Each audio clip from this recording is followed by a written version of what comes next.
he said, pulling her closer and touching a kiss to the nape of her neck. Slipping free, she tucked a loose strand of hair behind her ear. I will shortly. I'm just going to go downstairs and brew a cup of chocolate. Chapter 2. How is she? After flashing a smile of thanks at the butler who had announced her, Sophia Kirtland entered the Earl's library later that morning and made herself at home in one of the leather armchairs by the hearth. A fire was lit, the red gold coals crackling with a mellow cheer as the flames danced up from the grate. Unchanged, answered Seabrook. He put down his pen and leaned back from his desk. I confess, I'm hard-pressed to know what to do next. Sophia nodded in sympathy. She had known the Earl for some years through their mutual scientific interests, and despite a fraught beginning, she and Arianna had become the closest of friends and partners in more than a few dangerous intrigues. Does Bars have no further suggestions? Basil Henning, a crusty former military surgeon who had served with Seabrook during the Peninsular War, was also part of their close-knit circle of friends, as was the Earl's great-aunt, Constantina, the Dowager Marchioness of Stirling. His latest counsel is that time will heal. A muscle twitched as Seabrook's jaw tightened. And as he loathes platitudes even more than I do, it's a sign that he, too, is baffled. It's as if the life has gone out of her, said Sophia softly.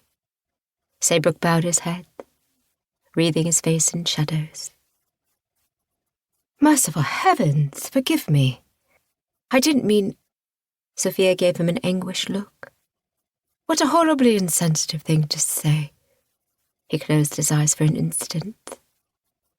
But no less true. Arianna had suffered an unfortunate trauma in her youth that had apparently left her incapable of conceiving a child. But this past summer, much to the couple's surprised delight, she had found herself pregnant, only to suffer a miscarriage. It's clear that she blames herself, added Seabrook, and ignores any suggestion to the contrary. But Bars has explained that the mishap on the Montagne Russa in Paris could not have been the cause. Sophia hesitated. The mention of the elaborate wooden mountain, complete with wheeled sleds, that hurtled down a steep incline on rail tracks, caused both of them to draw in a troubled breath. A popular entertainment in the parks of Paris, brought to the city by the Russian soldiers of the Allied army just after their momentous victory over Napoleon at Waterloo. The so-called Russian mountain had been the scene of a terrible accident. In chasing a treasonous enemy whose diabolical plot threatened to throw Britain into chaos, Arianna had found herself hurtling down the tracks on a sled whose safety ropes had been cut. Certain death had loomed. But Lord Grentham, the shadowy head of state security, had managed to catch up and pull her to safety, though not without a tumbling fall. If it had, the miscarriage would have happened within the next few days. Sophia twisted at the fringe of her shawl.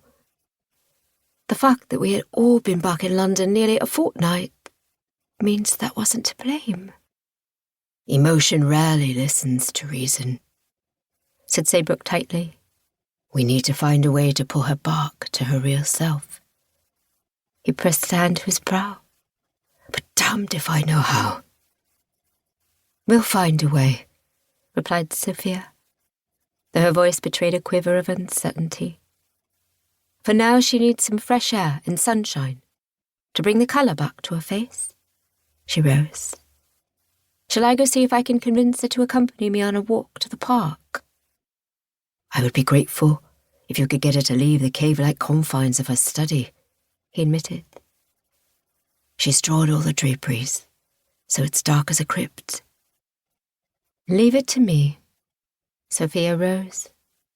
Perhaps, she mused, a martial frown narrowing her eyes.